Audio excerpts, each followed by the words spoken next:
আসছে।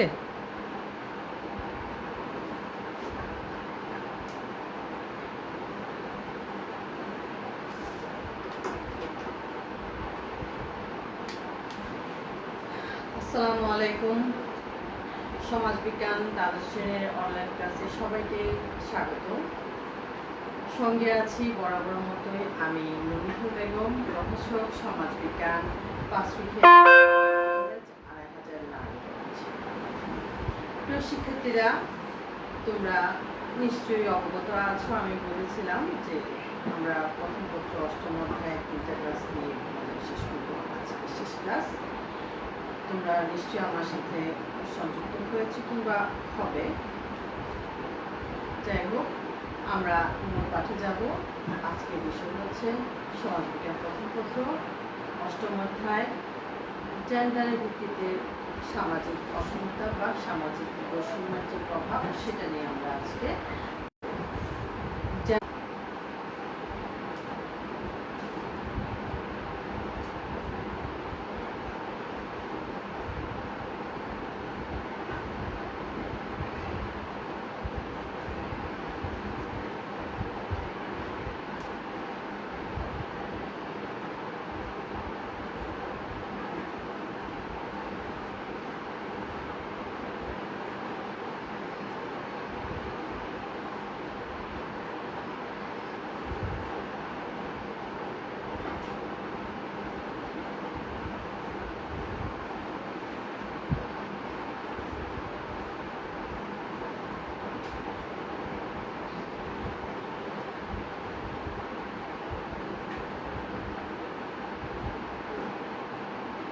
আমাদের সমাজে, আমি এর আগে ক্লাসে বলেছি, সামাজিক অসমতার কিছু সামাজিক কারণ আছে, কিছু জৈবিক কারণ আছে। তবে জৈবিক কারণে যেগুলো, সেগুলো প্রাকৃতিক হলেও মানুষের দৃষ্টিভঙ্গি এবং মনোভাব সেটা হচ্ছে সামাজিক। আমি ছেলে হব কি মেয়ে হব, এটা আমার উপর নির্ধারণ করে দেয় না, কিংবা কেউ নির্ধারণ করে দেয় না যে এটা ছেলে হবে বা মেয়ে হবে। এটা প্রকৃতিগতভাবে আমরা ছেলে আর মেয়ে হিসেবে দৈহিক গঠনগত দিক থেকে কিছুটা পার্থক্য নিয়ে আমরা জন্মগ্রহণ করি, কিন্তু আমরা সমাজ ব্যবস্থা চলতে গিয়ে নানা সমস্যার সম্মুখীন হই কেবল দৈহিকগত দিক থেকে একরকম না হওয়ার কারণে। আর সেই বিষয়টা হচ্ছে আমাদের সামাজিক সমস্যা, সামাজিক প্রভাব, সামাজিক মনোভাব। হ্যাঁ, আমরা বিশেষ করে ছেলে মেয়েরা কী ধরনের বৈষম্য আমাদের সমাজ ব্যবস্থা আছে, বিশেষ করে মেয়েদের বেলায় যে জেন্ডারের কারণে, লিঙ্গের কারণে যে ধরনের সমস্যার সম্মুখীন হয়ে, যে ধরনের বৈষম্যের শিকার হয়ে থাকে, সেই বিষয়টা আজকে তোমাদের সামনে আলোচনার মাধ্যমে তুলে ধরার চেষ্টা করব খুব সংক্ষিপ্ত সময়ের মধ্যে। তো যেটা বলছি যে আমাদের এই বিষয়টা হচ্ছে প্রাকৃতিক জেন্ডারের ইয়েটা, কিন্তু প্রকৃতির উপর মানুষের হাত থাকে না। কিন্তু আমরা যখন সমাজে চলতে যাই, বাস করতে যাই, তখন আমরা যে সামাজিক সমস্যা, যে সামাজিক সীমাবদ্ধতার মধ্যে আমরা পড়ে যাই, সেটা মূলত সামাজিক। এটা মানুষের দৃষ্টিভঙ্গির কারণে, মানুষের মনোভাবের কারণে আমরা এই ধরনের সামাজিক সমস্যার মধ্যে পড়ি, বৈষম্যের মধ্যে বৈষম্যের শিকার হয়ে থাকি। যাই হোক, যে আমরা কি ধরনের সামাজিক বৈষম্যের শিকার হয়ে থাকি বা সমাজে জেন্ডারের ভিত্তিতে কি ধরনের বৈষম্য আছে, আগে আমাদের সেটা জানতে হবে।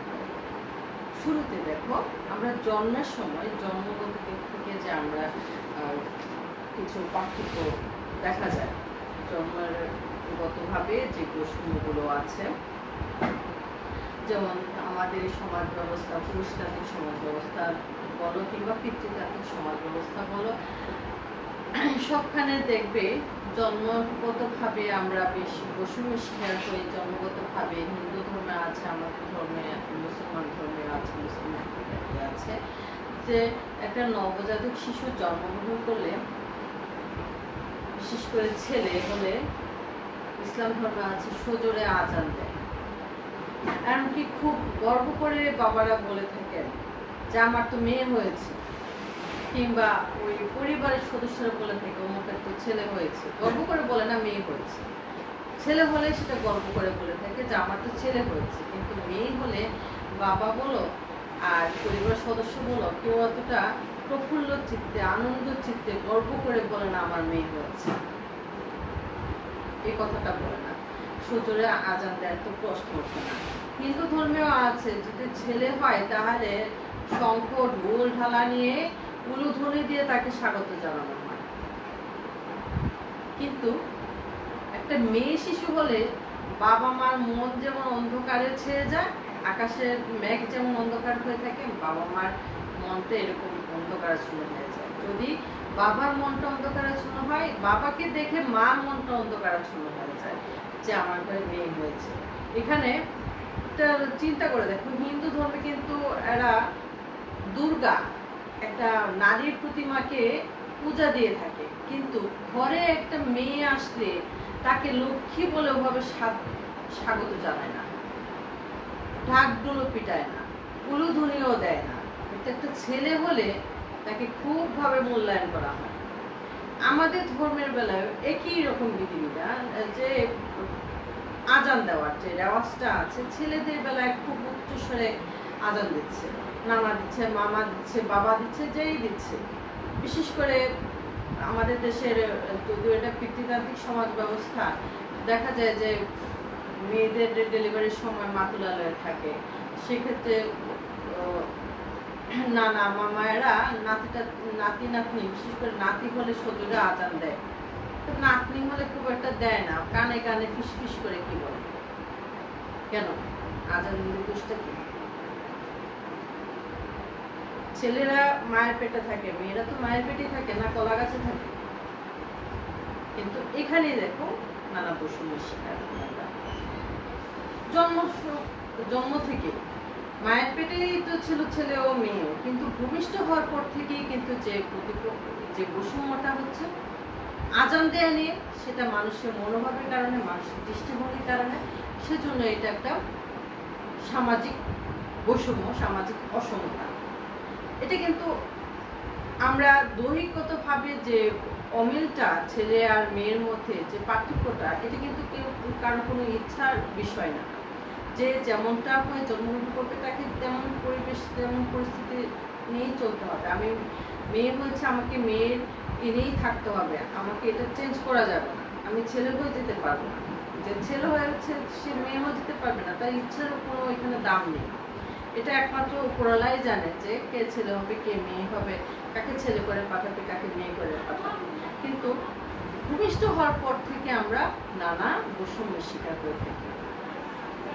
এখানে দেখা যায় তোমাদের এতে আছে যে একটা পুত্র সন্তান পেলে তারা যে আনন্দ চিত্তে আগ্রহ ভাবে তাকে নিয়ে নানান রঙিন স্বপ্ন দেখে, একটি কন্যা সন্তান হলে ঠিক তদ্রূপ বিষাদ ঘন চিত্তে তারা কন্যাটির ভবিষ্যৎ নিয়ে দুর্ভাবনায় পড়ে।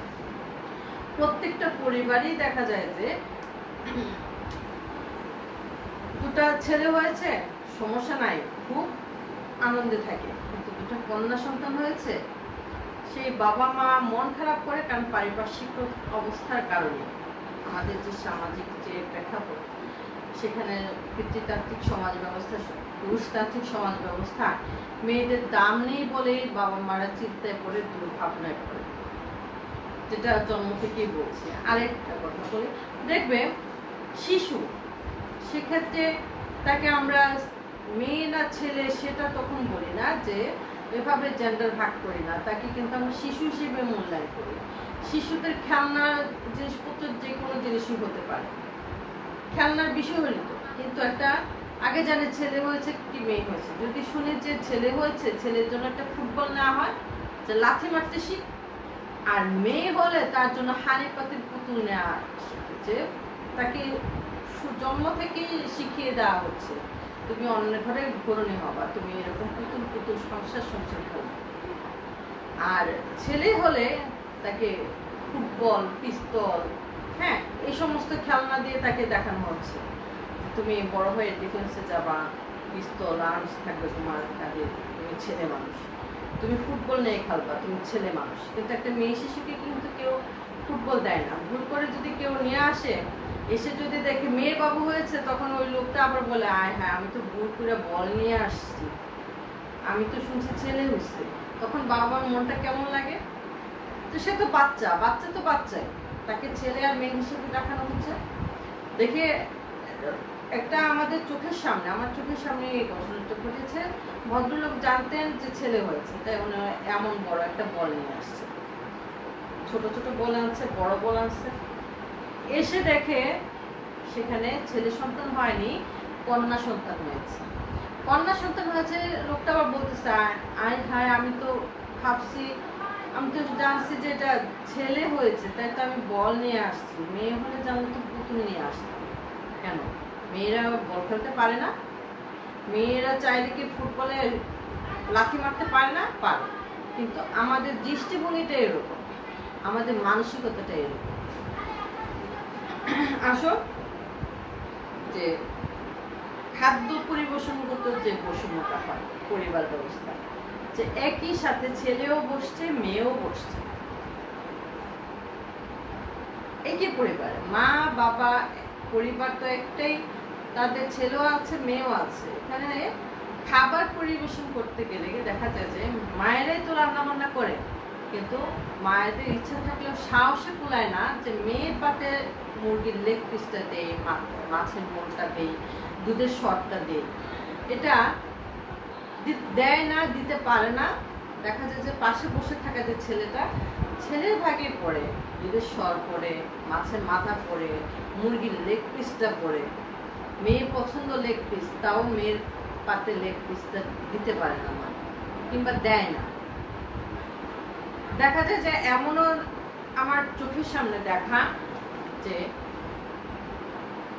ছেলে গুঁড়ো মাছ দিয়ে খেতে পারবে না, ছেলের জন্য হাফ কেজি মাংস নিয়ে আসছে, আর মেয়েদের তো গুঁড়ো মাছ দিয়ে খাওয়ানো হচ্ছে, ছেলের জন্য আলাদা করে মাংস রান্না করা হচ্ছে। জিজ্ঞেসা করেছিলাম, হাফ কেজি মাংস আপনারা কে কে খাবেন, এত বড় পরিবার? তখন বলছে হ্যাঁ খেতে লুই, আমরা খাও না তো। মানে হ্যাঁ মানে তার ছেলে খেতে পারলেই হলো, যে আরো যে 2-3টা মেয়ে আছে তাদের খাওয়ার দরকার নাই। আর মেয়েরা বলতেছে বাই শুধু মাছ খাইতে পারে না, আমরা শুধু মাছ খাইতে পারি, মায়ের দিত না, আমরা খাইতাম বাইরেরই দিত।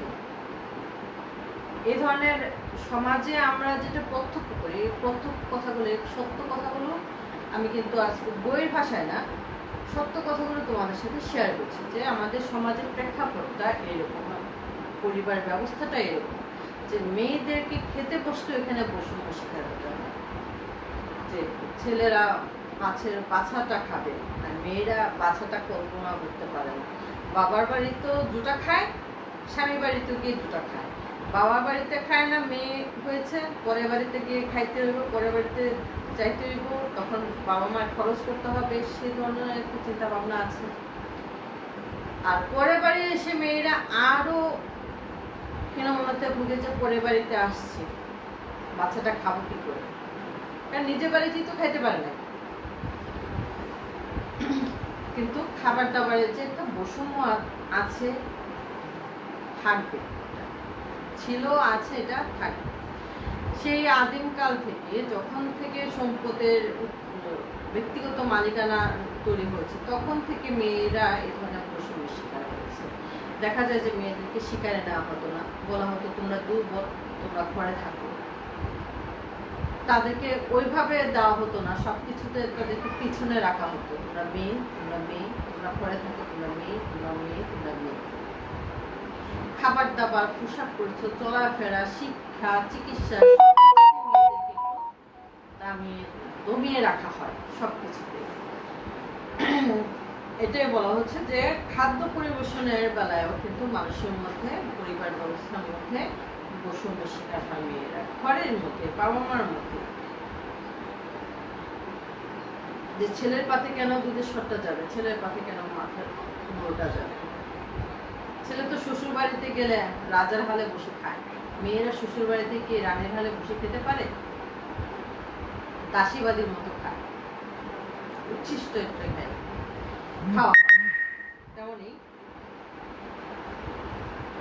বাবা মা সেটা চিন্তা করে না, যে মেয়েটাকে নিজেরাই খাইয়ে পড়ে, আদর যত্ন করে, লালন পালন করে ঠিকই, কিন্তু যখন একটা ছেলে চলে আসে, তখন ওই মেয়েটার সাথে ছেলেটা একটু বৈষম্য দেখা দেয় সবকিছুতে। শিক্ষাক্ষেত্রে যে বৈষম্যটা আসে, যে আমাদের পরিবার ব্যবস্থার মধ্যে দেখা যায় যে ছেলেও আছে মেয়েও আছে, ছেলেও পড়ছে মেয়েও পড়ছে, কিন্তু কোনো কারণে আর্থিক দৈন্যতা আসতে চলে দেখা যাবে যে বাবা মা মেয়েটার শিক্ষা ব্যবস্থা থেকে মেয়েটাকে সরিয়ে আনছে, ছেলেটাকে পড়ার সুযোগ করে দিয়েছে।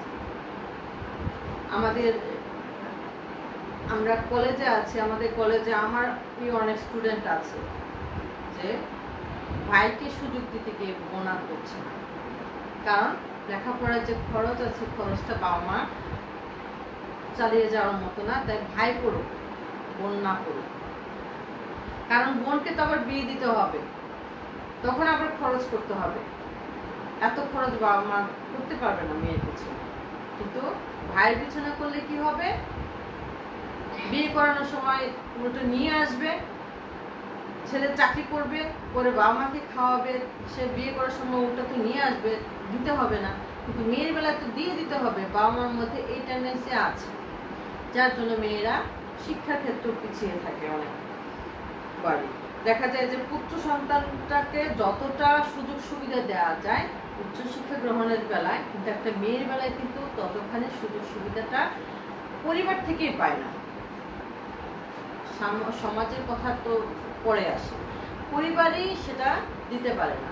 ছেলেরে দিব না মেয়েরে দিব, মেয়েরে তো বিয়ে দেওয়া লাগবে, একটা কথা সরাসরি বলে ফেলে বাবা মা যে মেয়েরে তো বিয়ে দিতে দিব, কাজে মেয়ে না পড়ুক। একটা ছেলেকে দেখা যাবে যে পাবলিক ইউনিভার্সিটিতে চান্স পায়নি, তাকে বেসরকারি বিশ্ববিদ্যালয়ে পড়ানো হচ্ছে অনেক অনেক টাকা ফি দিয়ে, কিন্তু একটা মেয়েকে দিচ্ছে না সামান্য একটা কলেজে অনার্স করতে, কারণ সেক্ষেত্রেও বাধা আসে যে প্রাইভেট বিশ্ববিদ্যালয় খরচ দিয়ে পড়াবে দূরে থাক। বিশেষ করে মধ্যবিত্ত পরিবারের কথাই বলছি, যে নিম্নবিত্ত তো প্রশ্নে আসে না। যেটা হয় যে ছেলেকে প্রাইভেট বিশ্ববিদ্যালয়ে দিচ্ছে, অনেক টাকা ফি দিতে হয়, 3 মাস অন্তর অন্তর 2 মাস অন্তর অন্তর সেমিস্টার ফি চলে, সেটা দিতে পারে। কিন্তু একটা মেয়ের বেলায় দেখা যায় যে কোন একটা ভালো একটা কলেজে অনার্স পড়ার সুযোগটা দেয় না, যে তুমি মেয়ে, তোমাকে এখন এত টাকা দিয়ে কলেজে এত লেন্দি সময় নিয়ে পড়বা, অনার্স করবা, মাস্টার্স করবা, তোমাকে তো বিয়ে দিতে হবে, বিয়ের সময় তো আবার খরচ দিতে হবে। এই বিয়েটা বারবার সামনে চলে আসে আমার কাছে, জন্ম থেকেই শুরু হয় তাকে বিয়ে দেওয়ার চিন্তা, খরচের চিন্তা, কাজে মেয়েকে আর অত দূর করতে দেওয়া হয় না। কিন্তু একটা ছেলের পিছনে কিন্তু অনেক টাকা ইনভেস্ট করে, কারণ ছেলেরা খাওয়াবে, মেয়েরা খাওয়াবে না, মেয়েরা তো পরে বেড়ে চলে যাবে। সুযোগ করে দিলে মেয়েরাও খাওয়াতে পারে বাবা মা, কিন্তু এই চিন্তাটা বাবা মার মাথায় আসেই না, যার জন্য এই বৈষম্যের শিকার হয় মেয়েরা। চলাফেরার বৈষম্যের কথা বলো, আমরা কি স্বাধীনভাবে সব জায়গায় যেতে পারি? না, একটা মেয়েরা সব জায়গায় স্বাধীনভাবে যেতে পারে না। আমাদের সমাজ ব্যবস্থা আধুনিক হলেও অতটা আধুনিক হয় না। একটা ছেলে সন্ধ্যার পরে বেরোতে পারে, একটা মেয়ে সন্ধ্যার পরে বেরোলে তার পিছনে নানা কাদা ছোড়াছুড়ি হয়, কারণ সে মেয়ে হচ্ছে। তুমি বের হয়েছো কেন সন্ধ্যার পর? তুমি জানো না তুমি মেয়ে? যেমন কদিন আগে পরিমণির কথা, ক্লাবে ছেলেরা যেতে পারবে, মেয়েরা যেতে পারবে না, মেয়ে যাওয়াতে তার নানা সমস্যা, তার চরিত্র নিয়ে অনেক কথা। হ্যাঁ, মানুষ ভালো মন্দ মিলিয়ে হয়, কিন্তু ওখানে ছেলেরা আছে, ছেলেদের দোষ নেই। তো মেয়ে কেন গেল? সে জানে না সে মেয়ে, সে রাতের বেলা ওখানে যায় কেন? কিন্তু সমাজে আঙুল দিয়ে কেউ বলে না, ওরা পুরুষটা ওদের ঘরে বউ আছে না, ওরা যায় কেন ওখানে? এটা কেউ বলে না, কিন্তু দোষ মেয়েটার। মেয়ে কেন ঘর থেকে বের হয়? হ্যাঁ, এটা বলছি যে দোষে গুণে সবাই আছে, সবারই, কিন্তু নিয়ম শৃঙ্খলায় মেনে চললে সমাজ ব্যবস্থা কলুষিত হয় না। ছেলেদেরও নীতি নৈতিকতা থাকা দরকার, মেয়েদেরও নীতি নৈতিকতা থাকা দরকার। কখন একটা মেয়ের জন্য নিরাপদ ব্যবস্থা, আমাদের সমাজ ব্যবস্থা যেহেতু এখনো ওই পর্যায়ে যায়নি, এতটা নিরাপত্তা সমাজে দিতে পারে না, তাই মেয়েদেরকেই সাবধানতা অবলম্বন করতে হয় বেশি। যেখানে সেখানে চলাফেরা করা মেয়েদের সাজে না, কারণ আমাদের সমাজ ব্যবস্থাটা অতটা পরিপুষ্ট পরিপূর্ণ নয়। আইনগত দিক থেকে, নৈতিকতার দিক থেকে, রাষ্ট্রের স্বাধীনতার দিক থেকে মেয়েদের বেলা, যার জন্য আমাদের চলাফেরার মধ্যেও সমস্যা। ছোট্ট একটা কথা বলি যে একটা মেয়ে কিন্তু চাইলে যেখানে সেখানে যেতে পারে না, কিংবা পরিবার থেকে দেয় না। আর দিলেও দেখা যায় যে মেয়েটার নিরাপত্তার কথা চিন্তা করে একটা মেয়ের সাথে দেখা যায় যে একটা কলেজে পড়ো একটা মেয়ে তার বান্ধবীর বাসায় যাবে, সন্ধ্যাবেলা সাধারণত বার্থডে পালন করা হয়, যে রীতিনীতিটা আসছে আমাদের সমাজ ব্যবস্থার মধ্যে, যে সন্ধ্যায় বার্থডে পার্টি হয়, সেখানে বান্ধবীর বাসায় বান্ধবী যাবে, বাবা মা দিতে পারছে না, কারণ সমাজ এতটা সুন্দর নয়। এখানে মেয়ে নিরাপত্তার কথা চিন্তা করে বাবা মা আরেকটা ভুল করে দেয়, যে মেয়ের সাথে তার 3 বছর 4 বছরের যে ছোট্ট ভাইটা আছে সে পুরুষ, তাকে পুরুষ হিসেবে দেখানো হয়, তার আঙুল দিয়ে দেয়, তাকে ধরিয়ে দেওয়া যায় যে তুমি তোমার ভাইটাকে নিয়ে যাও। কিন্তু এই ছোট্ট ভাইটার জন্য যে মেয়েটা বিপদগ্রস্ত হতে পারে বাবা মা সেটা বোঝে না, তাকে নিরাপত্তা দিবে 4 বছরের ভাই, যার জন্য সে মেয়েটাই কিন্তু বিপদগ্রস্ত হতে পারে। কিন্তু সমাজের ব্যবস্থা এমন যে মেয়েকে একা একা বান্ধবীর বাড়িতে সন্ধ্যায় বার্থডে পার্টিতে দিতে পারে না বাবা মা, তার নিরাপত্তার কথা চিন্তা করে। আর নিরাপত্তার কথা চিন্তা করতে গিয়ে 4 বছরের ভাইকে দিয়ে দেয়, সেক্ষেত্রে আরো নিরাপত্তাহীনতায় পড়তে হয় একটা মেয়েকে, কারণ আমাদের সমাজ ব্যবস্থা কলুষিত সমাজ ব্যবস্থা। কারণ সন্ধ্যার পরে মেয়েরা একা বের হলে দেখি খারাপ বলবে, বাবা মা সেটা থাকতে গিয়ে তার সাথে 4 বছরের ভাই দিয়ে দেয়। কিন্তু একটা ছেলে বিনা দ্বিধায়, বাবা মার অনুমতিও নেওয়ার প্রয়োজন পড়ে না, সন্ধ্যায় কোথায় যায়, রাতে 10টা ফিরলে বড় চুপ বলতে পারে মা কই গেছিলি, এতটুকু। কিন্তু একটা মেয়ের বেলা কিন্তু আমাদের সমাজ, আমাদের পরিবার এখানে থেমে যায় না, দিতেই পারে না, মেয়েরাও বেরোতে পারে না। আর যারা বের হয় তারা নানা সমস্যার সম্মুখীন হয়, শ্লীলতাহানি হয়, তাকে সমাজে অপদস্থ হতে হয়, পরিবারেরও হতে হয়, নানা সমস্যা দেখা দেয়। কাজে মেয়েদের নিরাপত্তার ব্যবস্থা করতে হয়। শ্রমমূল্যের যে বৈষম্য আছে, শ্রমমূল্যের মধ্যেও দেখা যায় যে আমরা বৈষম্যের শিকার হই মেয়েরা। কিরকম, যে একটা ছেলে যে বেতন দিয়ে পায়, একটা মেয়ে সেখানে কাজ করতে গেলে সে সমান মজুরি পায় না, কিন্তু সমান সময় কাজ করে যায়। সেটা একটা আছে যে প্রোডাক্টের উপরে তোমার মজুরি দেওয়া হবে। ছেলে কাজ করেছে 20টা গার্মেন্টসে, যদি গার্মেন্টসের কথা বলেছে, একটা ছেলে 1 ঘন্টায় 20টা গেঞ্জি তৈরি করেছে, কিন্তু একটা মেয়ে 1 ঘন্টায় 20টা তৈরি করতে পারেনি, 15টা করেছে। সেক্ষেত্রে হয়তো বা পারিশ্রমিকটা কম বেশি হতে পারে প্রোডাক্টের দিক থেকে। কিন্তু যখন আমরা প্রোডাক্টের বিষয়টা আসবে না, একই ধরনের কাজ করব, একই সময় কাজ করব, তখন যখন শ্রমের মেয়ে হিসেবে তাকে কম মূল্য দেওয়া হবে, ছেলে হিসেবে বেশি মূল্য দেওয়া হবে, সেটা ভাবা হয়, তখনই কষ্টটা লাগে। এমন সময় এই ব্যবস্থাটা আমাদের সমাজ ব্যবস্থার মধ্যে আছে। চাকরির ক্ষেত্রে চাকরির ক্ষেত্রেও বৈষম্য আছে, যে আমরা মেয়েরা সব ধরনের চাকরিতে অ্যাপ্লাই করতে পারি না। যেমন নিরাপত্তা প্রহরী কাজ, এক্ষেত্রে মেয়েরা কিন্তু পারে না। পারে কি? পারে না। ড্রাইভারের কাজ, নিরাপত্তা কর্মীর কাজ, নৈশ প্রহরীর কাজ, এই কাজগুলো মেয়েদের মানায় না। কিন্তু এখন যুগের সাথে তাল মেলাতে গিয়ে মেয়েরা কিন্তু অনেক কাজ করছে, সেটা বাংলাদেশ সরকারের সুদৃষ্টি করেছে বলে মেয়েরা সব জায়গায় যেতে পারে। তবে চাকরির ক্ষেত্রে একটু বৈষম্য কোনটা দেখা যায় যে প্রত্যেক সেক্টরে মেয়েদের 40% না হয়। একমাত্র প্রাইমারি সেক্টরে আছে মেয়েদের 60% না হয়, ছেলেদের 40% না হয়। আর সব ক্ষেত্রে দেখা যায় যে মেয়েরা 40%-এর মধ্যে পড়ে যায়, তাদেরকে 40% রাখা হয়, ছেলেরা 60% থাকে। অগ্রাধিকারটা ছেলেদেরকে বেশি দেওয়া হয়। যেমন আমাদের সেনাবাহিনীর কথা বলি, সেক্ষেত্রে আগে মেয়েরা অংশগ্রহণ করতে পারতো না, মেয়েদের নিয়োগ দেওয়া হতো না, কিন্তু এখন মেয়েরা নিয়োগপ্রাপ্ত হচ্ছে।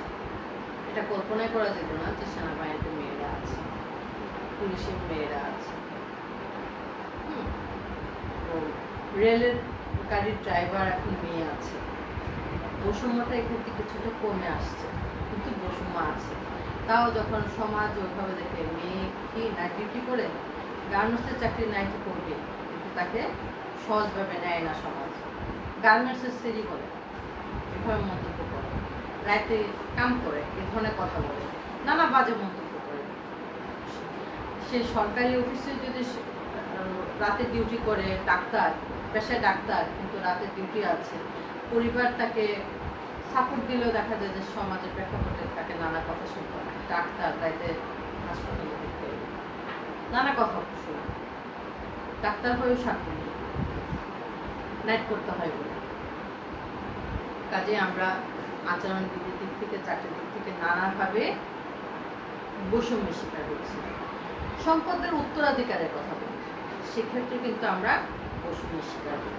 কিভাবে? আমরা যে পুরাণিক নির্দেশ মতো আমরা সম্পদের উত্তরাধিকার করি। বাবার সম্পত্তি ছেলেও পায়, ভাই পায়, বোনও পায়।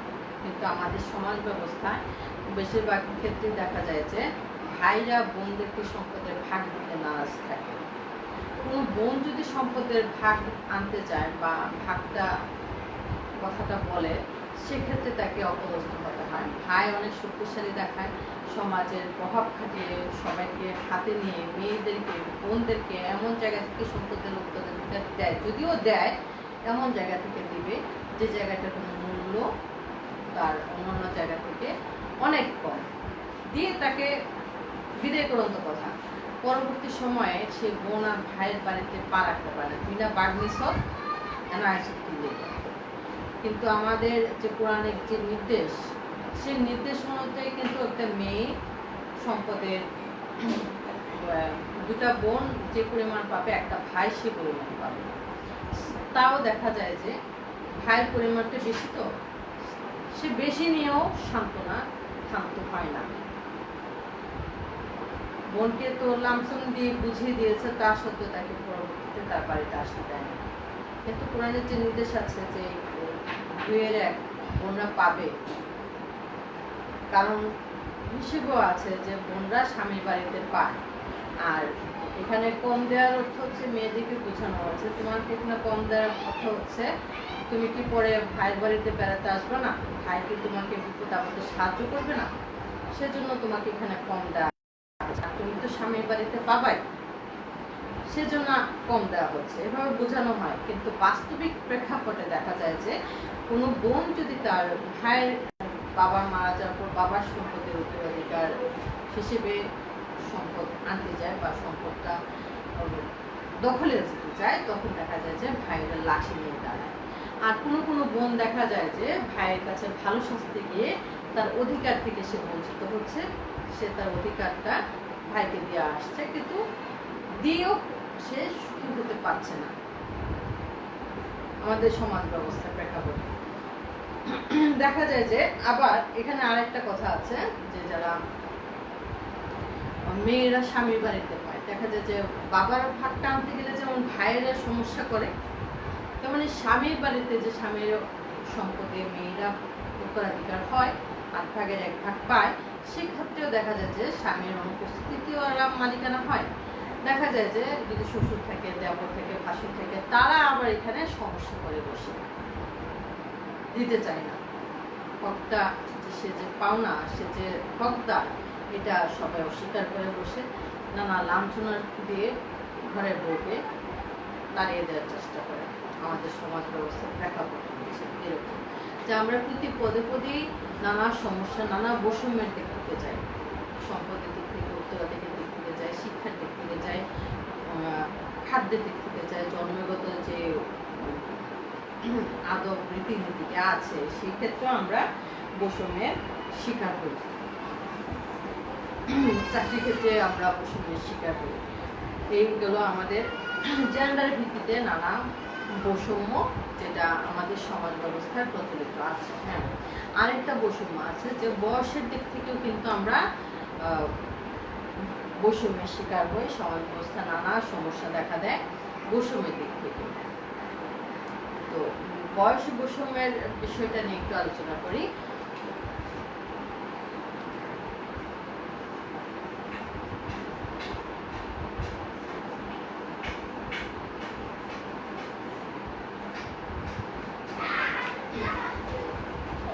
বয়স বৈষম্যের দিক থেকেও কিন্তু যেমনটা আমরা জেন্ডারের দিক থেকে বৈষম্য আছে সমাজ ব্যবস্থার মধ্যে, তেমন বয়সের দিক থেকেও কিন্তু বৈষম্যটা পরিলক্ষিত হয় আমাদের সমাজ ব্যবস্থায়, পরিবার ব্যবস্থায়। পরিবারে এখনকার রীতিনীতিতে দেখা যায় যে নানা বৈষম্যের বয়সের কারণে নানা ধরনের বৈষম্যের শিকার হতে হয়। বিশেষ করে দেখা যায় যে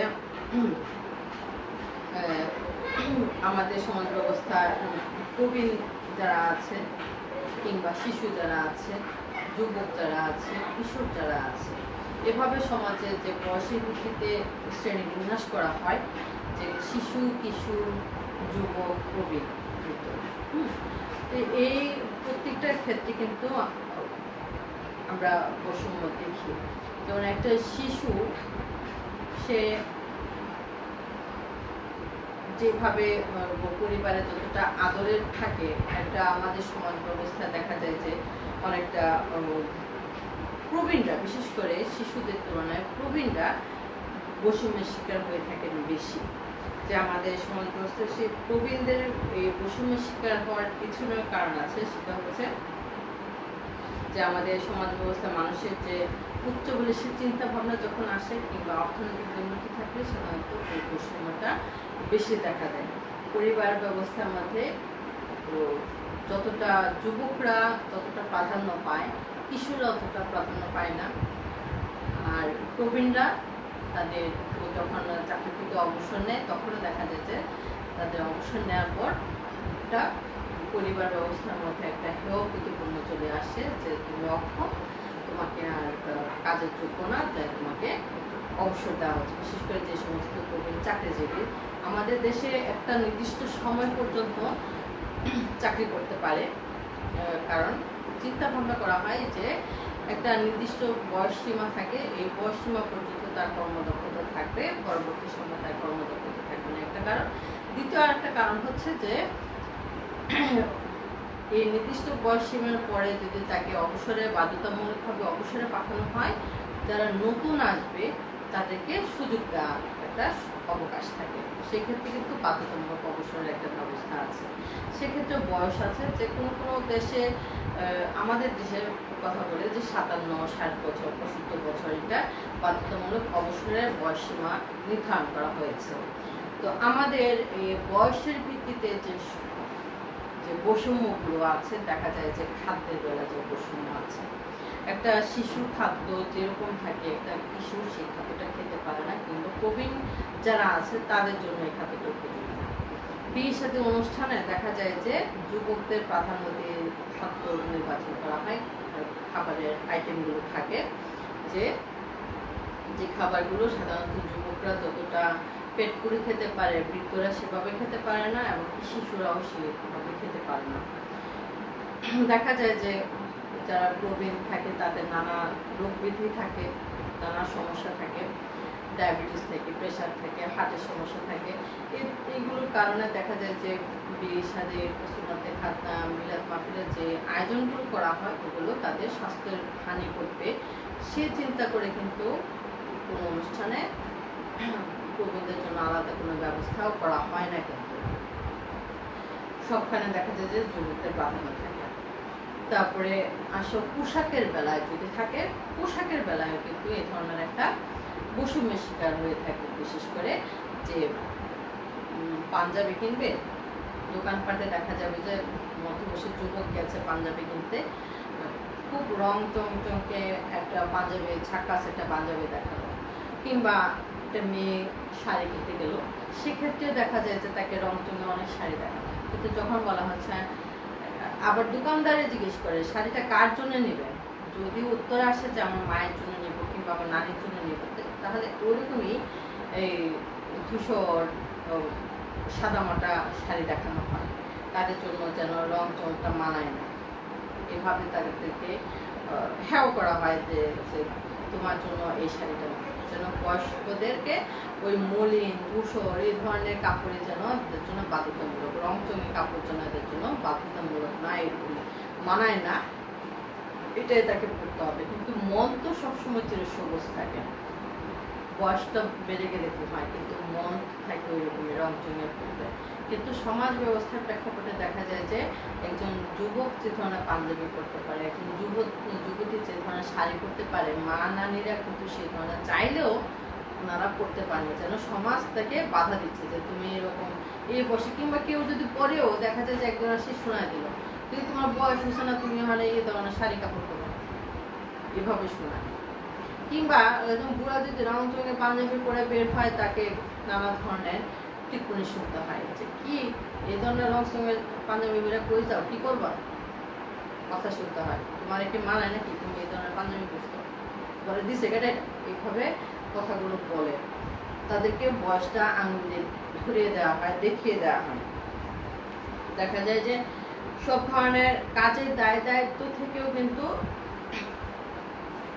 প্রবীণদেরকে হেয় করা হয়, যে দায়িত্ব থেকে প্রবীণদেরকে হেয় করা হয়, মানে কি তাদেরকে দিতে চায় না। যে ধরনের অনুষ্ঠান আয়োজন করা হবে, দেখা যায় যে একজন প্রবীণকে ওভাবে সাদরে ডাকা হয় না, যে বুড়া মানুষ কাজ লাগা দিতে পারে, এ ধরনের কথা বলা হয়। আর অনেক সময় চিন্তা করা হয় যে সে কাজে দক্ষ নয়, কিংবা তার দক্ষতা না, এমনকি চিন্তা ভাবনাটা শিখে দেয়, সে ধরনের ভাবে তাকে মূল্যায়ন করা হয় একজন প্রবীণকে। যদিও সব সমাজ ব্যবস্থা দেখা হয় না, কিন্তু আমাদের সমাজ ব্যবস্থায় কিন্তু ওইভাবে বিশেষ করে দেখানো হয়। কারণ যেটা বললাম যে তারা প্রবীণ, তাদের উৎপাদনশীল, তারা অক্ষম, তাদের সে দুর্বল, তারা ব্যাধিগ্রস্ত, তাদের চিন্তা চেতনা সেকেলের, এ ধরনের চিন্তা করে দেখা যায় যে প্রবীণদেরকে সবসময় পিছনে রাখা হয়, তাদেরকে সামনে এগিয়ে আসে, কোনো কাজের দায়িত্ব দেওয়া হয় না, বিয়ে শাদীর অনুষ্ঠানগুলোতেও না, সামাজিক কোনো অনুষ্ঠানগুলোতেও না। দেখা যায় যে যুবকরা যতটা প্রাধান্য পায়, প্রবীণরা অতটা প্রাধান্য পায় না।